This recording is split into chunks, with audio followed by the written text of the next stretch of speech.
வரலாறு என்பது இறந்த காலத்தைச் சேர்ந்தது என்றாலும் வரலாறை நாங்கள் எப்படி பார்க்கிறோம் என்பது எமது நிகழ்காலத்துக்கு வெளிச்சமூட்டுவதாகவும் எதிர்காலத்தை பற்றிய எதிர்காலத்தை கொண்டு செல்வதற்கான வழிகாட்டியாகவும் அமைய வேண்டும் என்பதே உண்மை. அந்த வகையில் அருள்மொழி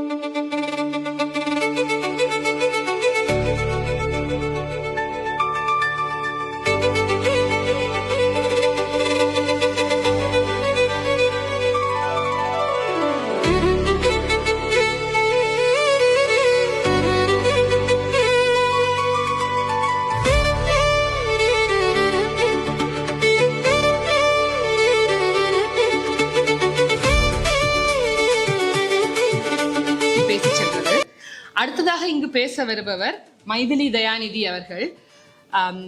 அதாவது ஆரம்பத்தில் கிரிதரன் அவர்கள் கதைக்கும் போது இந்த பழந்தமிழர் கட்டிடக்கலையை பற்றி எல்லாம் கொஞ்சம் குறிப்பிட்டிருந்தார்.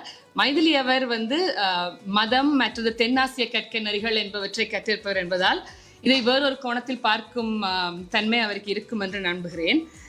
ராமநாதன் கல்லூரி பழைய மாணவியான மைதிலி தயாநிதி யாழ்ப்பாண பல்கலைக்கழகத்தில் வடமொழியில் இளங்கலை முதுகலை பட்டங்களும், ஸ்ரீ ஜெயவர்தனபுர பல்கலைக்கழகத்தில் வணிக நிர்வாகத்தில் MBA பட்டமும், டொரண்டோ பல்கலைக்கழகத்தில் மதம் மற்றும் தென்னாசிய கற்கைகள் துறையில் முனைவர் பட்டமும் பெற்றவர். இலங்கை நிர்வாக சேவை அதிகாரியாக கடமையாற்றிய பின்னர் கொழும்பு பல்கலைக்கழகத்தில் பிரதி பதிவாளராக பதவி வகித்தார். டொரண்டோ பல்கலைக்கழக department and centre of the study of ரிலிஜனிலும் விஸ்கான்சின் பல்கலைக்கழக கோடைகால மொழியாய்வு வகுப்புகளிலும் தமிழ் கற்பித்திருக்கிறார். பல கட்டுரைகளையும் எழுதியுள்ளார். ஆய்வு மாநாடுகளிலும் பங்கேற்றுள்ளார்.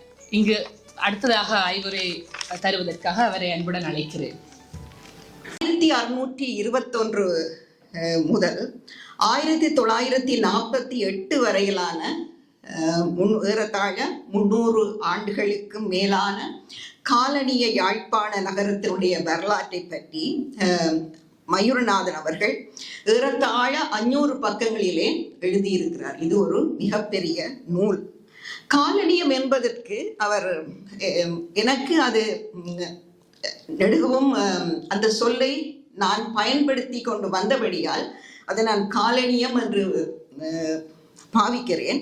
ஆனால் அவர் தன்னுடைய நூலிலே குடியேற்றவாதம் என்ற கலை சொல்லை அவர் பயன்படுத்தி இருக்க காணலாம்.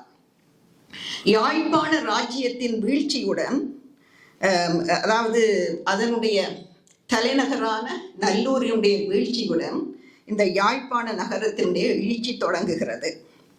இந்த முதலாம் அத்தியாயத்திலே அவர் சொல்கிறார், தன்னுடைய நூலினுடைய கருப்பொருள் எது என்பதை அவர் வரையறுக்கிறார். இந்த நூலை பொறுத்தவரை இன்றைய யாழ்ப்பாண மாநகர எல்லைக்குள் அடங்கிய யாழ்ப்பாண நகரம்தான் கருப்பொருள் என்று அவர் குறிப்பிடுகிறார். இந்த யாழ்ப்பாண பட்டினம், இதை பற்றி கிரிதரன் அவர்கள் விரிவாக பேசியிருந்தார். இந்த யாழ்ப்பாண பட்டினம் என்ற பெயர் காலனிய காலத்துக்கு எங்களுக்கு முந்தையதாக இருந்தாலும் கூட போர்த்துகேயர் பண்ணை கடல் நீரேறி கரையோரம் கோட்டை கட்டி அந்த பகுதியை அவர்கள் தங்களுடைய இராணுவ நிர்வாக மையமாக ஆக்கிய பின்னர் தான் இந்த யாழ்ப்பாண பட்டினம், அதாவது யாழ்ப்பாண பட்டினம் வளர்ந்து இன்றைய 1948ஆம் ஆண்டு பிரித்தானியர் வெளியேறும் பொழுது ஒரு நவீன நகரமாக, ஒரு சிவில் நிர்வாக மையமாக வளர்ந்திருந்தது.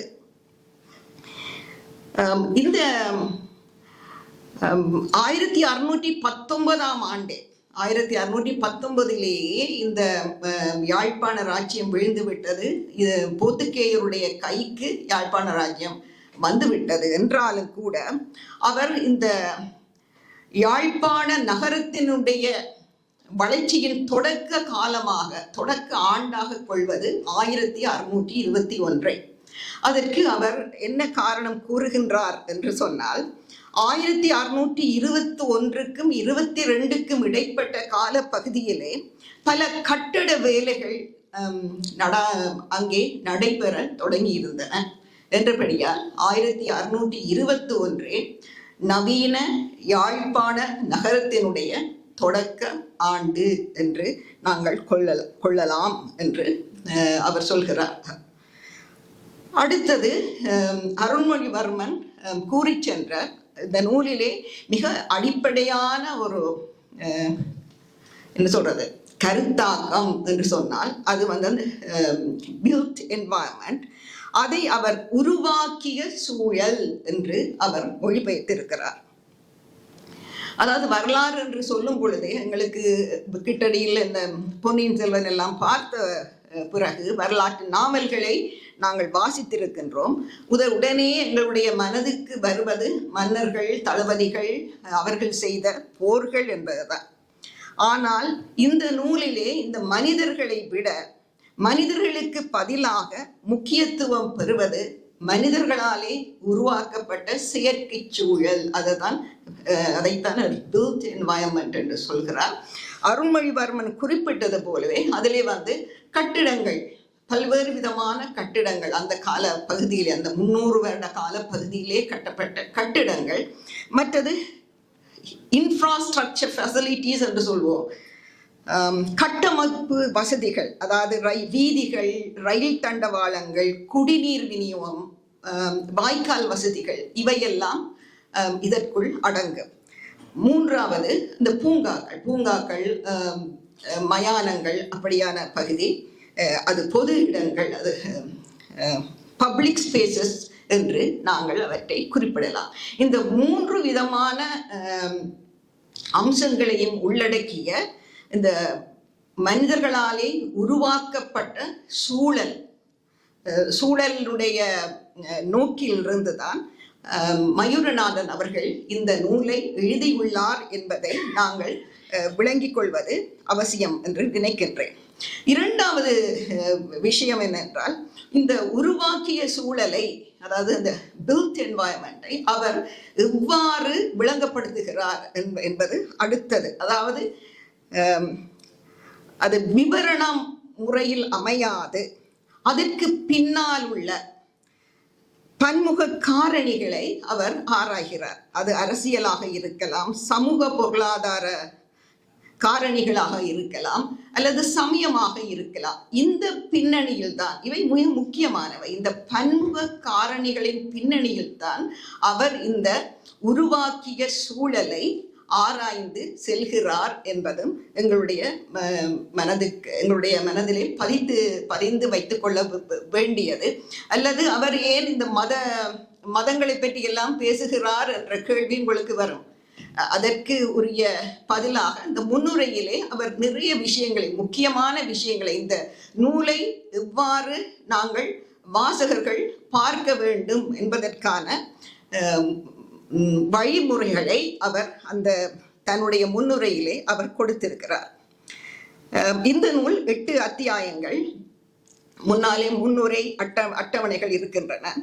உசாத்துணை பின்னாலே உசாத்துணை நூற்பட்டியல் இருக்கிறது, சொல்லடைவு இருக்கிறது, நிலப்படங்கள், அது மிகவும் முக்கியமானவை. அது காலனிய கால நிலப்படங்கள் மற்றும் ஒளிப்படங்கள், புகைப்படங்கள், அவற்றுக்கான மூலங்கள் என்பவற்றையெல்லாம் அவர் தவறாமல் குறித்து செல்கிறார். இதில் சுருக்கமாக நான் சொல்வதாக இருந்தால், முதலாம் அத்தியாயத்திலே யாழ்ப்பாணம் என்பது எதை குறிக்கிறது, அதைத்தான் நீங்கள் அதுக்கு அந்த நூலிலே தேடி பார்க்க வேண்டும். அந்த யாழ்ப்பாண நகருடைய எல்லைகள் எவை? 2ஆம் அத்தியாயம் கிரிதரன் அவர்கள் கூறியது போல இந்த நல்லூர் காலம் 1619 வரை மிக விரிவாக பேசப்பட்டு இருக்கிறது. அதை ஏன் மயூரநாதன் அவர்கள் பேசுகின்றார் என்பதற்கு அவர் அங்கே காரணம் கூறுகிறார்.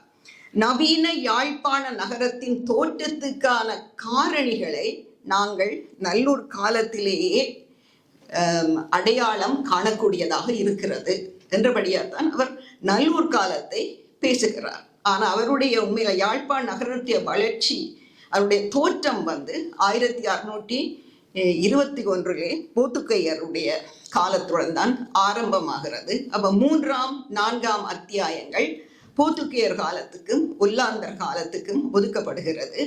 இறுதியாக இருக்கின்ற 4 அத்தியாயங்கள் பிரித்தானியர் அந்த காலத்தை 4 காலகட்டங்களாக அவர் வகுத்து நோக்குகிறார்.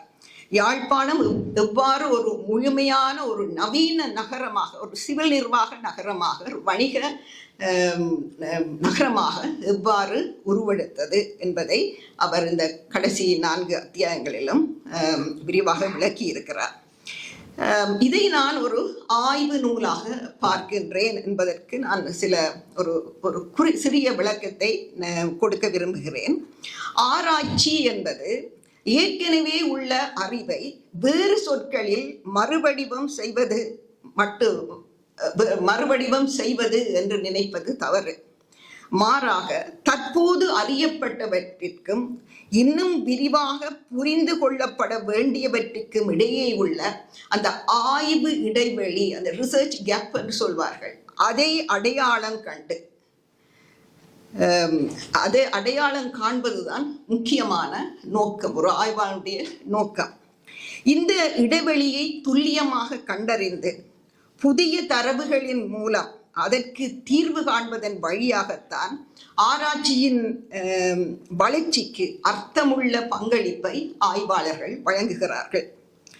யாழ்ப்பாண நகரினுடைய பௌதிக வரலாறு, நகர புவியியல், நகர உருவவியல் போன்ற நோக்கு நிலைகளிலிருந்து ஏற்கனவே நூல்கள், அதாவது ஒருவருடைய PhD தீசிஸ், அதைவிட கட்டுரைகள் எழுதப்பட்டிருக்கின்றன. WL ஜெயசிங்கம், இந்திரபாலா, பாலசுந்தரம் பிள்ளை, குணராசா போன்றவர்கள் எழுதியிருக்கின்றார்கள். ஆனாலும் யாழ்ப்பாண நகரத்தின் பௌதிக வரலாற்றை முறையாக ஆராய்ந்து ஒரு முழுமையான பௌதிக வரலாறு என்று கூறும் அளவுக்கு நூல்கள் எதுவும் இதுவரை வெளிவரவில்லை என்று அவர் சுட்டி காட்டுகிறார்.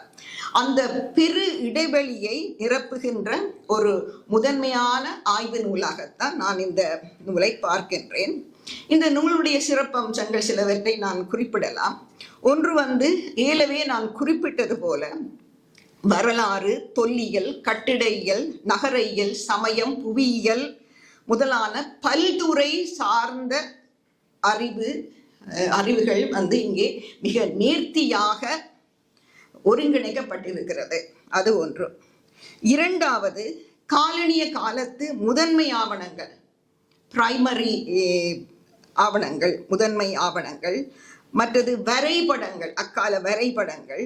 இரண்டாம் நிலை துணை நூல்கள், செகண்டரி சோர்சஸ், மற்றும் புகைப்படங்கள் ஆகியவற்றை தகுந்த ஆதாரங்களாக கொண்டு அவர் இந்த நூலை அவர் எழுதியிருக்கிறார். இந்த வகையிலே நாங்கள் மயூரநாதனை ஒரு ஆதாரபூர்வமான ஒரு வரலாற்று ஆசிரியர், அதாவது எம்பிரிக்கல் ஹிஸ்டோரியன் என்று சொல்லலாம்.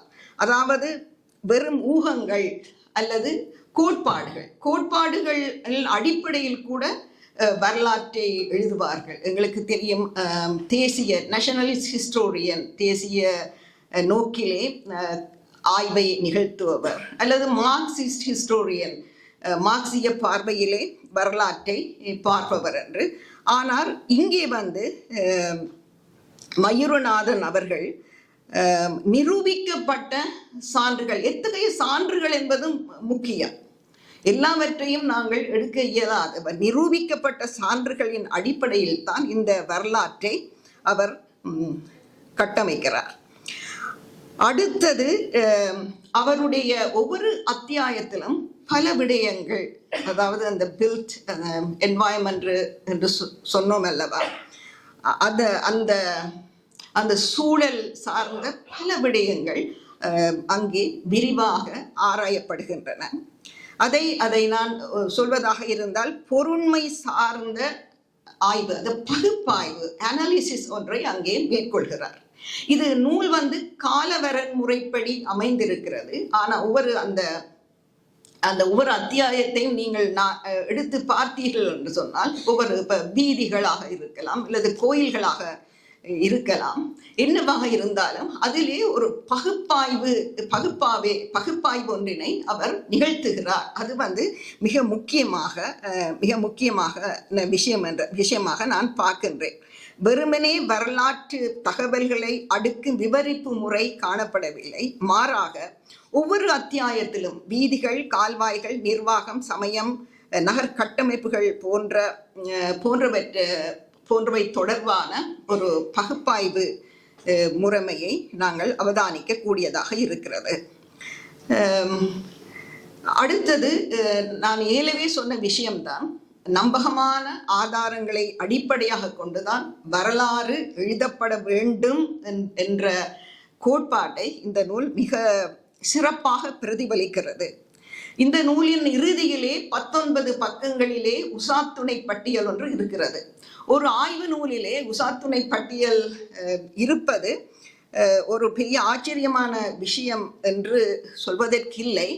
என்றாலும் கூட தமிழ் மொழி, தமிழ் பண்பாடு, தமிழ் இனம் என்ற ஒரு பெருமிதத்துடன் கூடிய தேசிய உணர்வு மேலோங்கி இருக்கின்ற காலகட்டத்திலே தமிழிலே, பொதுவாக ஆங்கிலத்திலே இத்தகைய நூல்களை பார்க்க முடியும், ஆனால் தமிழிலே இத்தகையதொரு புறவயமான தரமான வரலாற்று நூலை படைத்திருப்பது மிகுந்த முக்கியத்துவம் வாய்ந்தது என்று நான் கருதுகிறேன்.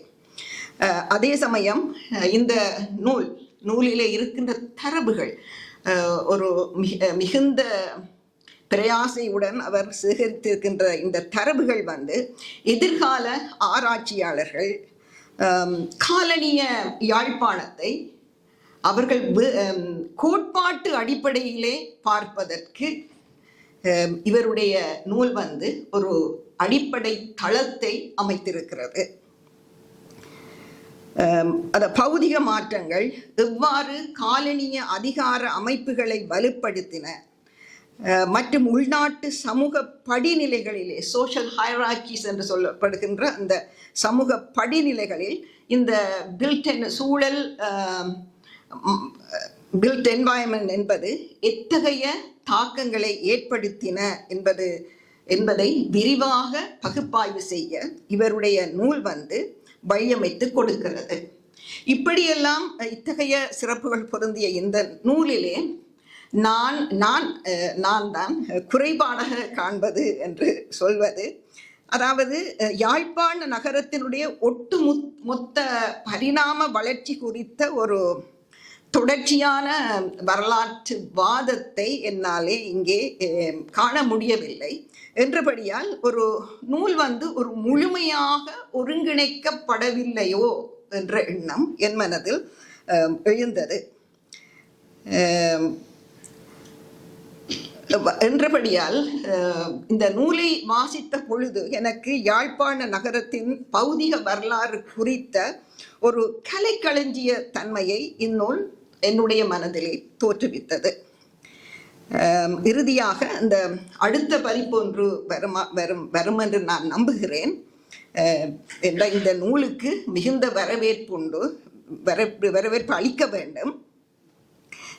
ஒன்று ஒரு முடிவுரை கட்டாயம் இந்த நூலுக்கு வேண்டும். இந்த நூலுக்கு சிறப்பானதொரு முன்னுரை அமைந்திருப்பது போல இறுதியில் அந்த ஒட்டுமொத்த ஆய்வையும் தொகுத்துரைக்கும் ஒரு விரிவான ஒரு முடிவுரை ஒன்று இடம்பெறுவது அவசியம்.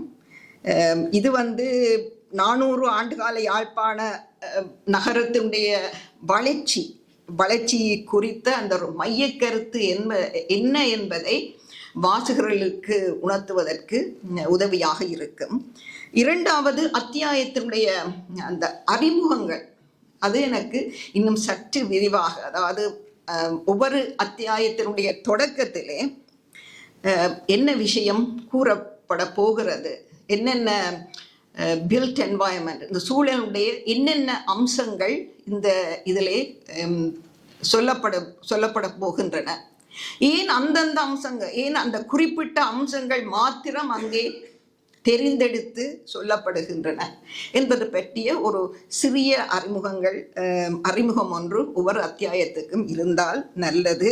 அது எங்களுக்கு வாசகருடைய வாசிப்பு அனுபவத்துக்கு மிக இலகுவானதாக இருக்கும் என்று.